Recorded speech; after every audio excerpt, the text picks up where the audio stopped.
15.7 and 15.8 are both extensions of Green's theorem. Okay, so Green's theorem was theorem in two-dimensional space. So the divergence theorem and Stokes theorem are going to be the analogs for that in a three-dimensional space. Okay, so this is just an extension of what you've done. It's kind of like when we moved into Calc 3 from Calc 1 and we started doing things with derivatives and whatever and multivariable functions. It's really stuff you'd done before, but in a third dimension, right? All right, so that's what's going to happen here. So to start with, I'd like for us to recall Green's theorem so that we can see the parallels, if you will. And then I'll actually write down what the divergence theorem says. So Green's theorem said the following. If we have the, we did it with line integral over a closed line, or closed curve rather. And if we had that property, that it was in fact a closed curve, then it was much easier. We didn't have to do things parametrically. Remember? Do you remember doing parameterizations for all this? And we could do the gradient dot product with our vector field over dA. We had a couple other versions of it, but this was one of the versions that we wrote down. So that was Green's theorem. So what we're going to do now is we're going to extend this into 3 dimensions, and that's called the divergence theorem. So this is theorem 7.1, and it has actually 2 names. Divergence theorem is one of them. But your book also mentions that it's also called Gauss's theorem.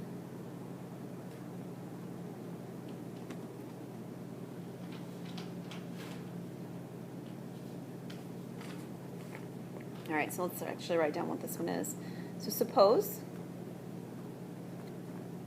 that Q in R3 is bounded by a closed oriented surface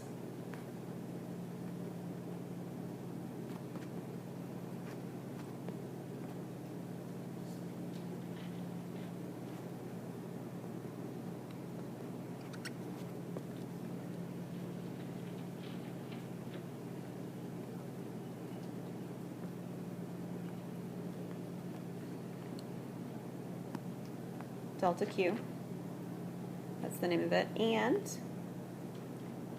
that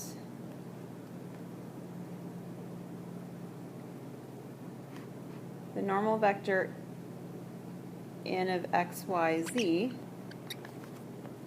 denotes the exterior unit normal vector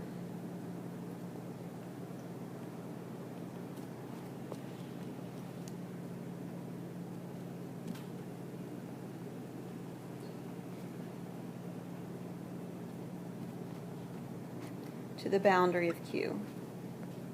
Okay. So Q is a 3-dimensional object. Delta Q is the boundary of that. Okay. Then, if the components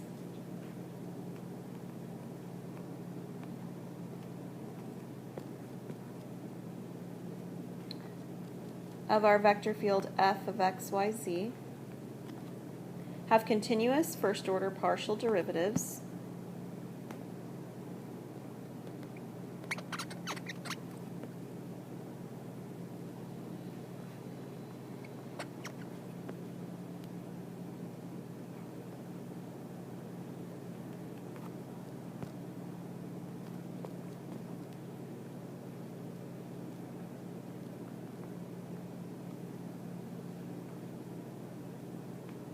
in Q,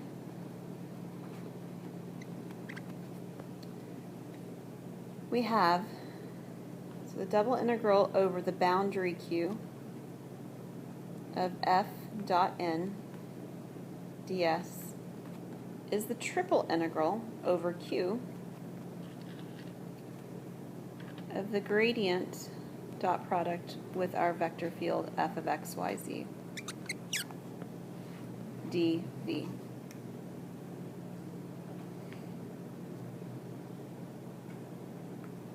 And to kind of give you a image in your mind of what this is calculating on each side and the relationship that this is actually saying we can make, the left-hand side calculates the fluid flow.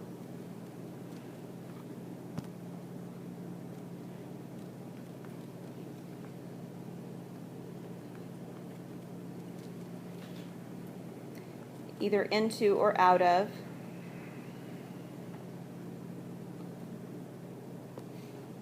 Q across the boundary.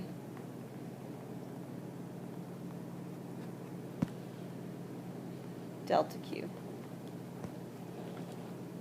So that's what that's calculating, the fluid flow into and out of the region or the three-dimensional space Q across its boundary. And then on the right-hand side, this one actually considers the accumulation or dispersal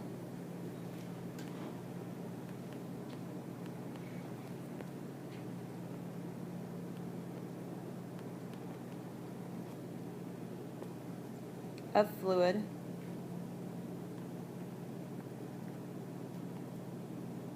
at each point in Q. So the left-hand side is looking at what happens just on the boundary of this. And the right-hand side saying, okay, but we can find that by looking at every single point inside of the region Q and calculate it that way instead. Okay?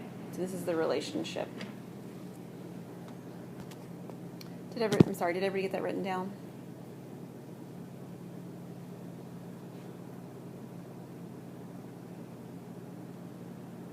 Are you good, Nita? Okay. All right, so we're going to do a couple of examples of this.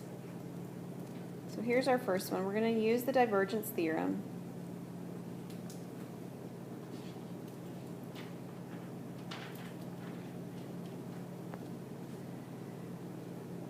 To compute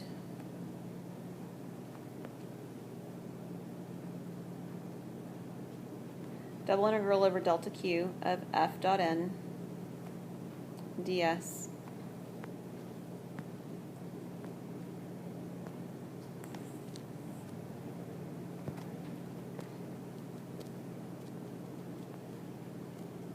where n is the outward unit normal.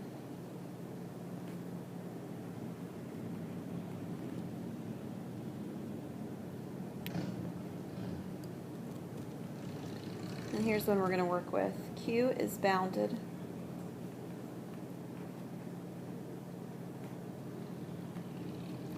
by 4x plus 2y minus z equals 4. The z value is less than or equal to 0.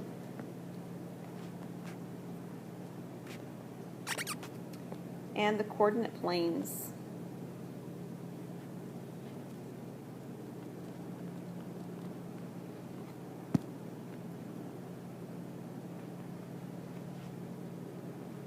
And then we're told that our vector field F has the form x squared minus y squared z, x sine of z, and 4y squared.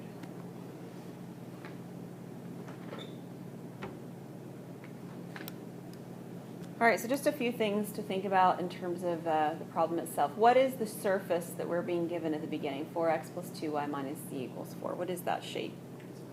It's a plane. Very good. What does it mean by coordinate planes? Is it in the first octant?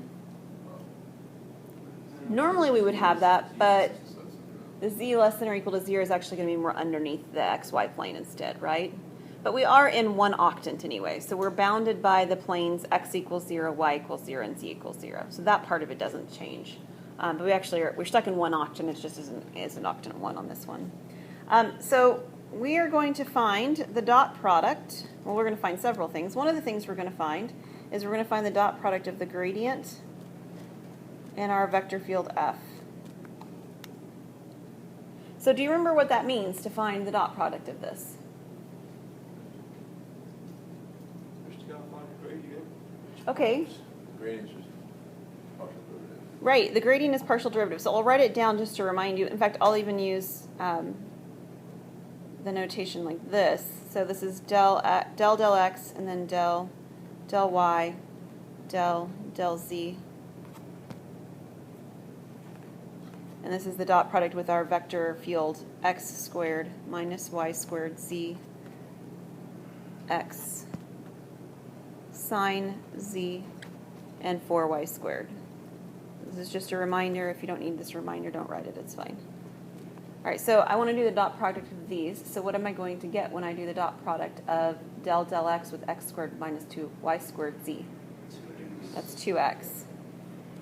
And remember, dot products lead to scalars. So this is then plus. The second one is 0. And the third one, also 0. So this is a grand hopping total of 2x. All right? All right, so according to the divergence theorem, I'm looking for this integral, it mentions above, over del q of f dot n ds. But I can do this as a triple integral over the surface q, which I need to find those limits of integration in a moment, of the gradient dotted with f dv. And I know this value now, it's 2x, right? So really, at this point, I'm at the point where I've got to figure out those limits of integration. And 2x doesn't have any reason to be changed into polar or anything else. 2x is perfectly fine as it is, right? So we're not going to mess with any of that. We get to pick. Do we want to do things with respect to z on the outside, the x on the outside, the y on the outside? It doesn't really matter. But we want to remember that we've got two surfaces to deal with. The first one was, 4x plus 2y, this plane, minus z equals 4, and then we had the coordinate planes x equals 0, y equals 0, and z equals 0. So what are we going to do first?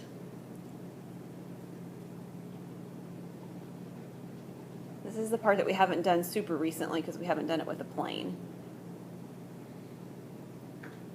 Do you remember? We need to solve for one of them, right? Either x, y, or z. Why would you like to solve for z, Caleb? Why not? There's actually a good reason to. Yeah, there's no coefficient, right? Yeah, it's the nicest one. I won't have any fractions if I deal with z, solved for z anyway.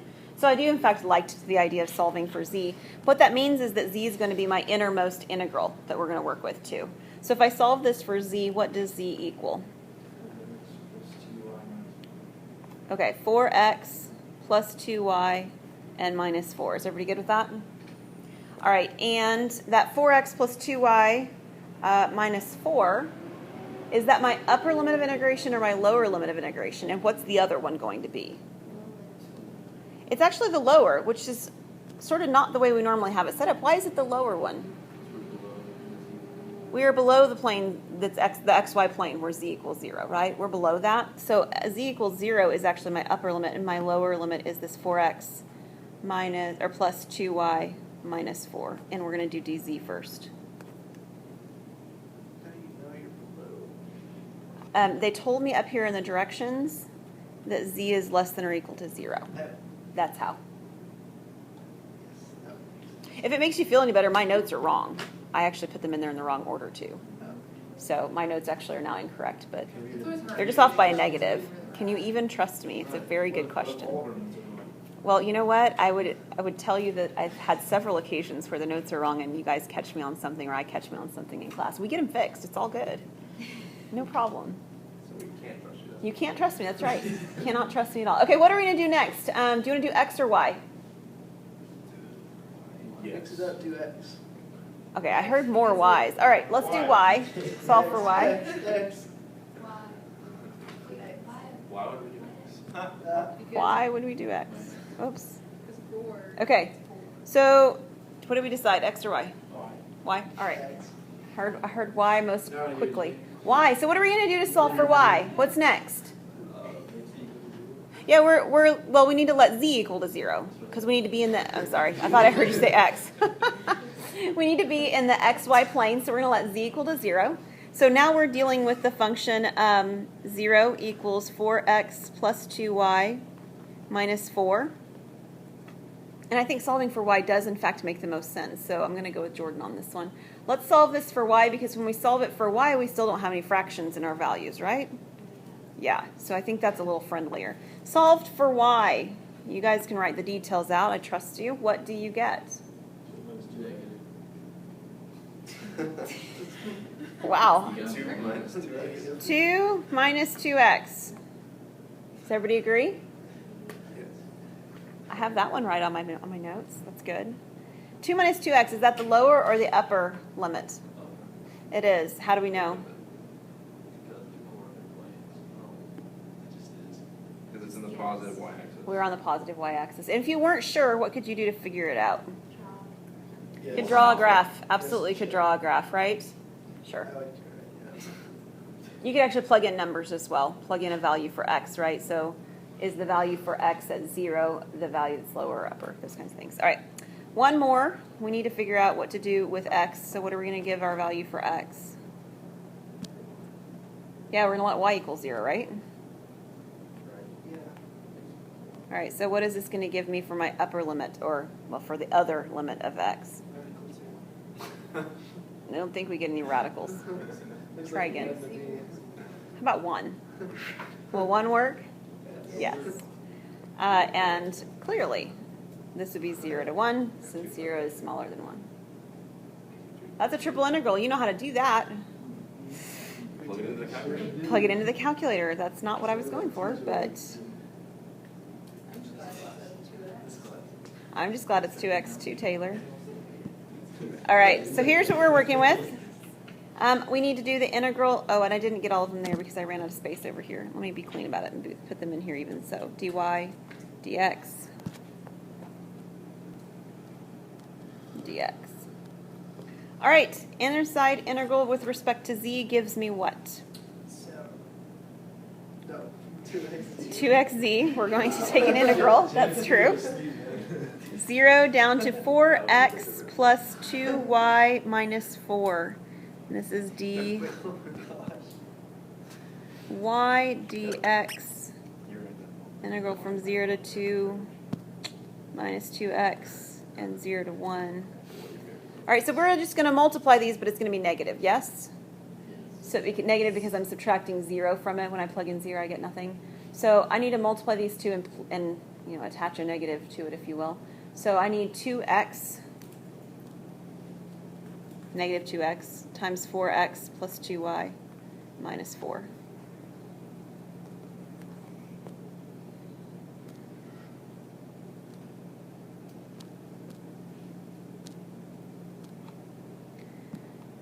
All right, multiply for me. What do you get? Negative 8x squared minus 4y plus 8x. Okay, I think I got all those details that Jordan said. And now we're going to integrate that with respect to y. All right, with respect to y, what do I get? I did the first one. Somebody else do the second one for me. Minus 2xy. Yep, minus 2xy squared. And then, let's say 8xy. We're evaluating from y equals 0 to y equal 2 minus 2x. Is that right? Yeah. That one's not as friendly as the last one, is it? No, actually. I don't think we should have done x first at all. I think that would have been bad, actually. Okay, so let's evaluate into y. So negative 8 times, oops, x squared times 2 minus 2x. That one's not too bad. Minus 2x times 2 minus 2x times 2 minus 2x. You guys are so good at algebra. This is be fabulous, right? Oh, I see what you 8x. Oh, good. I'm so glad. Is it, Okay, so I plugged them in for all the y's, right? And when I plug in 0, it's 0, yes? So that lower limit of 0 is quite friendly.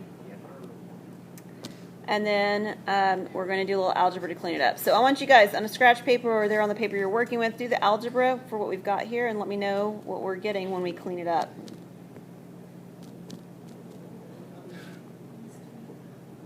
I got 8x to the third minus 16x squared plus 8x. What? 8x to the third. Doing this. That's not What else do you have, Caleb? Minus 16x squared plus 8x. But I think that's right. These cancel. Yes, they do. That's why there's something. Yeah, lots of stuff cancels out. Oh, yeah. Lots and lots of canceling. No, none of them cancel. I didn't even multiply them out.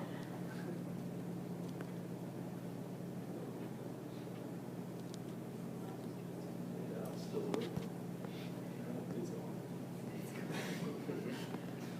He doesn't trust you. Okay, is everybody good with this piece? Let's do one more antiderivative. What are we going to get? You get 2x to the fourth minus 16 thirds x to the third plus 4x squared. So you should all go and find somebody who's taking Calc 1 right now and work with them on their antiderivative skills because they're all hitting it right now and you guys are fantastic at I don't think they would. it. They wouldn't want you to help them? No. I'll tell them to do the derivative. I've got a class full of students who probably could use some help. All right, we're going to plug in the number 1, plug in the number 0. I end up getting 2 minus 16 thirds plus 4. 4 thirds. Oh, are you giving me the answer? I got 2 thirds. 2 thirds, yeah, is the answer. Sorry. That doesn't look very clean. Let me try that again. 2 thirds is correct. What do we do? The answer is Working at Get the answer slower. All right. What do you think? Hey, Caleb needs to chill. It's kind of messy, but it's not too bad. All right, we're going to do one more. I'm still working. I'm still at second interview right now. Yeah, I'm just gonna Find the outward flux F over the boundary of Q, delta Q. So here's our details given to us in the actual problem. Q is bounded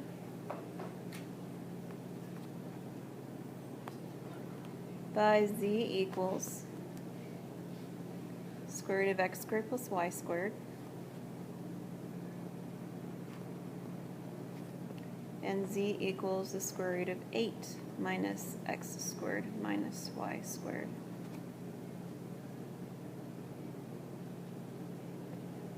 One more piece is the vector field F is 3x z squared y cubed 3zx squared. The directions look like they're actually something different. It's the same thing. We're doing the same thing. It's just a different way of writing the directions for it. So what are we going to do? How do we start all of this? What did you do in the last one? I should be right out. Yeah, we found Oh, the yeah. dot product. Yeah, we found the dot product of the gradient and our vector field. And I'm not going to write it out this time, but we're going to do it piece by piece. We're going to take this first component, and what are we going to do? Integrate with respect to x. We're going to take a partial derivative with respect to x. Yeah, That one. What, in All that right. case, what do you do? Details, details. All right, what is the partial derivative of that with respect to x? 3z squared. 3z squared plus, now I need the partial here with respect to y, 3y squared. No, and the partial here with respect to z. That's 3x squared. we're used spherical. Yes, we are. Who said it? Very good, Nathan. Yeah, that just screams, use spherical. Right, so we're going to use spherical. So if we use spherical, this will end up being 3 rho squared, right? Okay, So let's look over here then at the other value or the other boundary conditions that we were given over here, and figure out what those would look like in terms of spherical stuff going on. So let's actually look at that very first one first. If I solve this, I end up with z squared equals x squared plus y squared. This does not become anything with respect to rho, right? If I moved everything on the same side, I don't have all of them with the same sign. Do you remember what shape this is? It's a cone. Very good. This is a cone, and we dealt with this tricky cone business in the last chapter. And this actually affected what? Phi. Very good, Tally. It affected phi. Right? So if we have this cone, and it's a standard cone in the 45-degree angle business right here, this affects how far phi comes down from, the z-axis down. So that's going to affect phi. So let's just sort of write ourselves a note over here that this has effect on phi, but nothing really else at the moment. Let's do the other component then. The z equals the square root of 8 minus x squared minus y squared. So that one would be z squared equals 8 minus x squared minus y squared. And if I move the x squared and y squared, this is x squared plus y squared plus z squared equals 8, or rho squared equals 8, which means rho equals square root of 8. Or you can write it as 2 square root of 2. At some point, we're going to work on the 2 square root of 2 part of it. So either one of those you want to write. Technically, it's plus or minus. We're going to take care of that with the theta instead. So we actually are going to go out from 0 to that value. All right. So we're supposed to be finding the double integral over the boundary Q of the normal with the the vector field with the dot product of the normal ds, and we're going to be doing this with a triple integral over our region Q of the gradient with the dot product of f dv. And we know we're doing this in polar, and our gradient that we just found was rho squared. The gradient dot product was rho squared. And then when we deal with this in, 3 rho squared. thank you, What would it be? Q. it's going to be rho squared, but then we're going to have what? Rho squared. Right. So we will end up with, and then sine phi. Yeah. Rho squared sine phi. We need a d rho and a d phi and a d theta and all of that. But we want to make sure that there's not a reason for a certain ordering or something like that, perhaps. So which one would you like to do? This one, actually, I don't think it ends up making much difference where we put anything. But where would you like to put what? What would you want to do first? X is not a valid answer. Let's do rho. D rho? All right. So my values for rho go from 0 to, you can write square root of 8 if you'd like, or you can write 2 square roots of 2. Either way. What about the second one? How about we do d phi? That one seems to be the middle one we do most often. So what will phi be? We've sort of 0 to pi over 4. Very good, because of the cone situation, right? And then we've got d theta still to deal with. What will we do with d theta?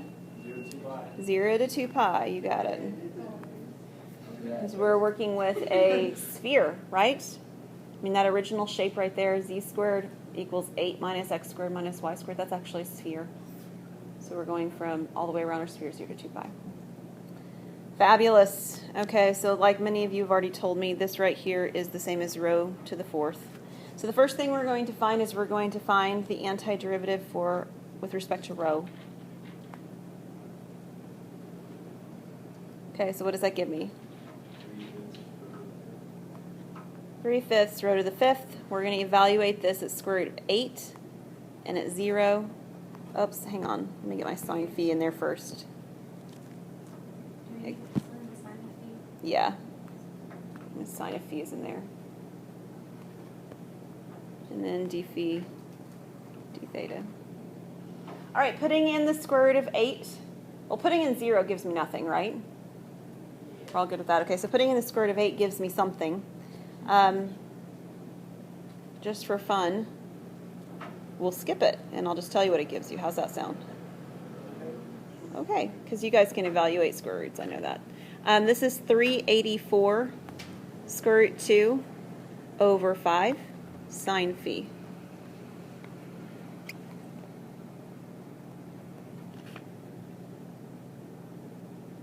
And you could, think about either as being evaluating at the 2 square root of 2 or the square root of 8 and then simplifying at the end.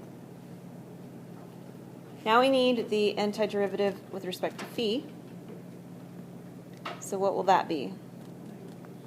Yeah, so this is negative 384 square root 2 over 5 cosine phi, evaluated at pi over 4, 0, d phi, d theta. The 0 doesn't go away on this one. This is a trig function, right? Let's do this, the pi over 4 first. What happens when I do pi over 4? The square root of 2 that's in there and the square root of 2 that gives the pi over 4 cancels with the 2 that's in the denominator of when you plug in pi over 4. Everything cleans up really well. All you're actually left with is the negative 384 over 5.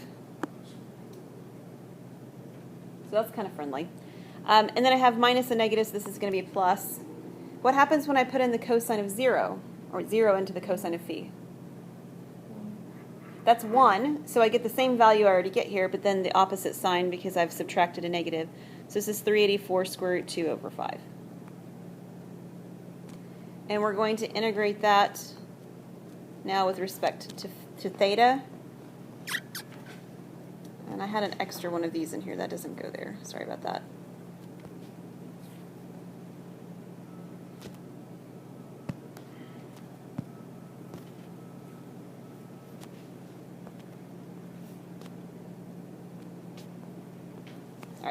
Better. All right, so when I integrate with respect to theta, I get all of this times theta, and then theta is going to be evaluated at 2 pi. So I get this thing times 2 pi. So I'm going to end up multiplying each of my numerators times 2 pi, basically, right? So I've got negative 7, what was my number? 768 is what it ends up being when I multiply. 768 plus 768, well, let me put the pi over there. That's one way to write it anyway. Plus 768 pi square root 2 over 5. If you look in your book, they might write it this way. They might also decide to leave the pi factored out of this or something like that, or even factor out the 768. So you might see them do something like this, 768 pi, and then it would be square root of 2 minus 1 over 5. Just sort of a little bit different way of seeing it. I don't care which one you write it as. It doesn't make any difference to me whatsoever. So I'm plenty happy either direction. So we end up with this as our final answer. Any questions on that one? All right, guess what? We're done. So this is page 1051. 6, 7 problems. 8, 9, 12, 17, 20, 22, and 25.